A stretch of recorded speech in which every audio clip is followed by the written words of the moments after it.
Hello students, standard 7th.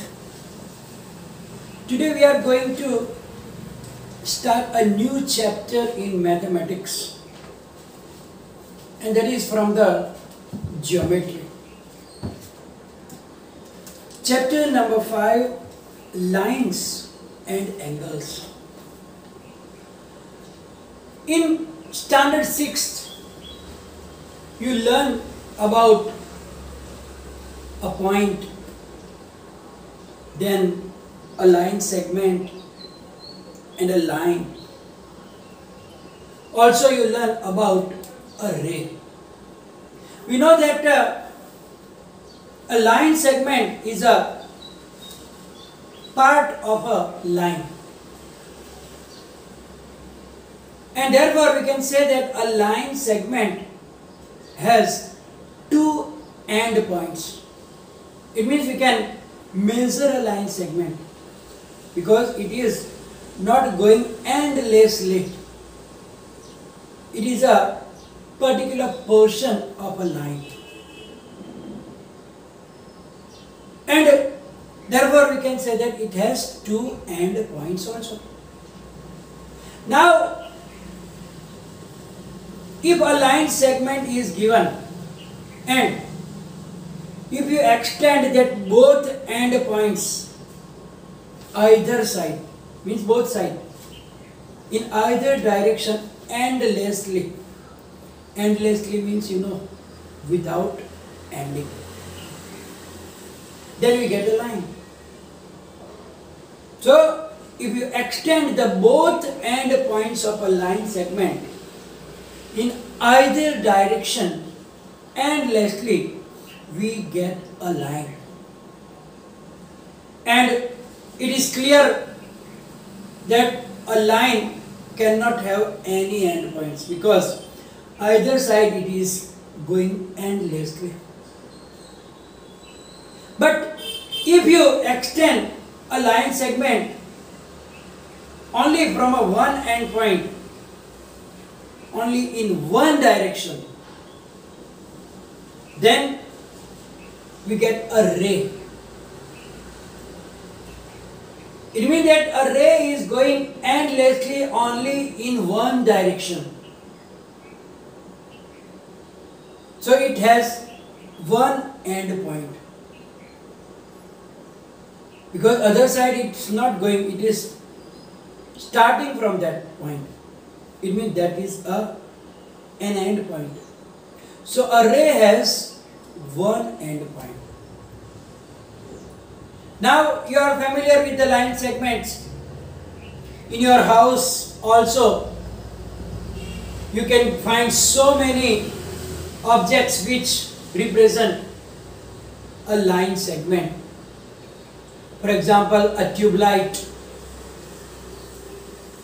edge of this board, all the edges actually, a marker pen, your ball pen,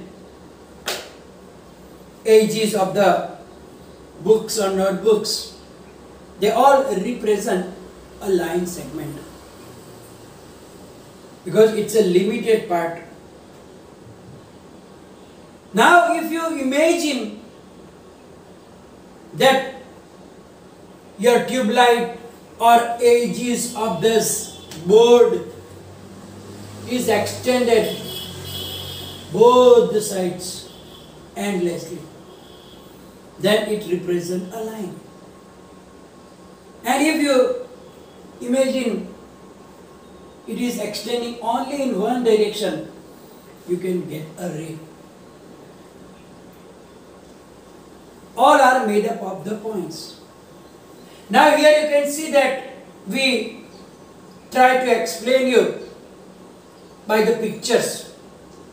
Actually we know that point is also an imaginary thing. Point is very tiny object. But to understand it, we put a dot. Actually dot is a picture of the point. To understand it, we put a dot. Actually, we put a dot is also too much big like this. But if it is too small, too tiny, we can't see it. Therefore, to understand it, we put that dot. And as we learn about it, that the sharp tip of a pencil or a pointed tip of your rounders, etc., represent a point which gives an idea of the point. Now, here you can see that here in the picture, there are three figures are there. Figure 1 represents a line segment. You can see that it is a limited part of a line and it is not going endlessly. 1 and 2, there are two end points P and Q. So it is called line segment PQ. And we know the notation also that line segment PQ is written like that. You write PQ and make a small line without arrows. Similarly, in the figure number 2, you can see that there are both side arrows. It means that it is going endlessly both side in the both direction. So it represents a line. And you can say that here it does not have any end point. A and B are the 2 points on line, but they are not the end points. To give the names, you can say it is line AB. And line AB is denoted as same like line segment, but you have to put both side arrows to show that it is going endlessly both sides, so it represents a line. Similarly, in the third figure you can see that here XY is extended only in the direction of Y endlessly. You can see that arrow is shown only on the Y side. So it represents a ray XY. It's starting from point X. So X is first written and going towards Y. So Y is next. So this ray is known as ray XY and denoted by this XY. Put the arrow and on the right side we saw the arrow. So by this way you can distinguish which is the ray and which is the line and so on. Now in our daily life also you can find so many objects. For example, you can see here, this is the drawing of a house. In that also you can see the different line segments are there. Table, edges and the legs all represent the line segment. Here we draw an alphabet M. It is also made up of 1, 2, 3, 4 line segments. It's like a diamond shape. In that also you can see that all are the line segments. So we come across with so many line segments in your daily life. If you look around you now also, if you saw on the floor, the tiles are there. Tiles have 4 edges representing a line segment. If you have a table in your front, edges of the tables and so on. Even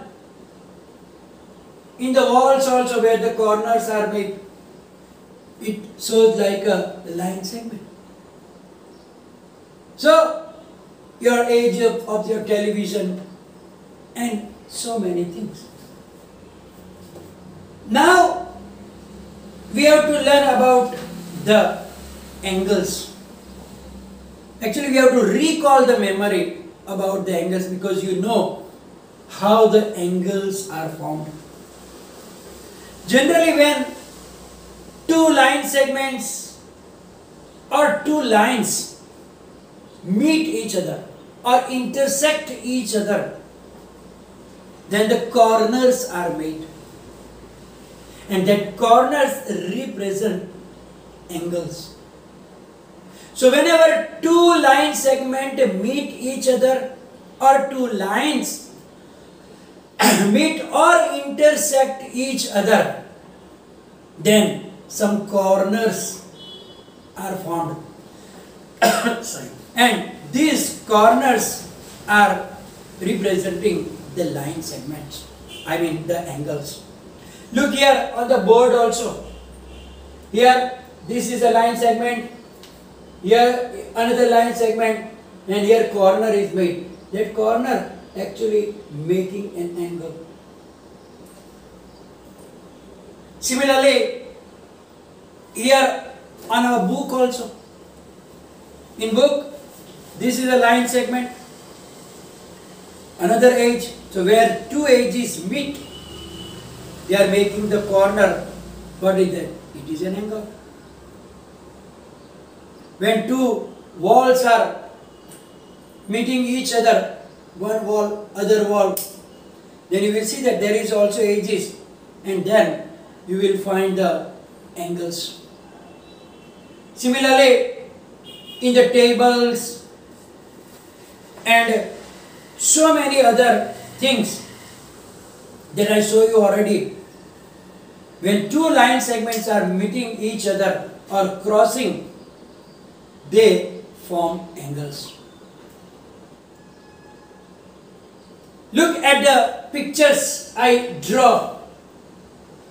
Here you can see that line segment AB and line segment BC meet each other at point B, and therefore here the angle is formed here. This is an angle which is known as angle ABC. Always the angle is named when the common vertex is in the middle. Similarly, line segment BC and line segment CA meet each other at point C. Therefore, corner is made. So it is called at angle BCA. And you know that we use the symbol for that angle. To represent angle, we use this type of symbol. So angle ABC, angle BCA and angle CAB are here. Similarly, in the figure number 2, two lines, line PQ and line RS, intersect each other at point O. Then you can see that how many? 4 angles are formed. Angle POS, angle SOQ, angle QOR and angle ROP. So here also you can see that there 4 angles are formed, and according to the situation we can give the names that you already learned about it in the previous standard number 6. So we know about the angles. Also we learn about the classification of angles with respect to their measure angles. We know that angles are measured by the measure degree measure, and we know that when an angle is measured between 0 and 90 degree, if an angle having measure between 0 degree and 90 degree, we call them acute angles. For example, 45 degree, 37 degree, 65 degree, which all are between 0 and 90 degree. So they are known as acute angles. Similarly, if an angle having measure between 90 degree and 180 degree, then they are known as obtuse angles. For example, 132 degree, 156 degree, 170 degree, 100 degree, 95 degree, etc. And if an angle has exactly 90 degree, we know that it is known as a right angle. We learn about it in standard 6 according to the directions, like if we are facing towards north and move clockwise towards east, then we make 1/4 of a revolution, which represents a right angle. So we are familiar about the classification of the angles. Also we know the straight angle, 180 degree, and so on. So we can classify it generally in three parts. Acute angle, which is between 0 to 90 degree. Right angle means exactly 90 degree measure. And those who have between 90 to 180 degree, they are known as obtuse angles. Now, here we got the basic idea about the angles. We recall the memories. In the next session, we will learn more about the angles. Means they have some relations, related angles, complementary angles, supplementary angles, and then linear pair, adjacent angles, etc., etc., etc. Now we are going to finish today's session, and if any confusion, write down in the comment section.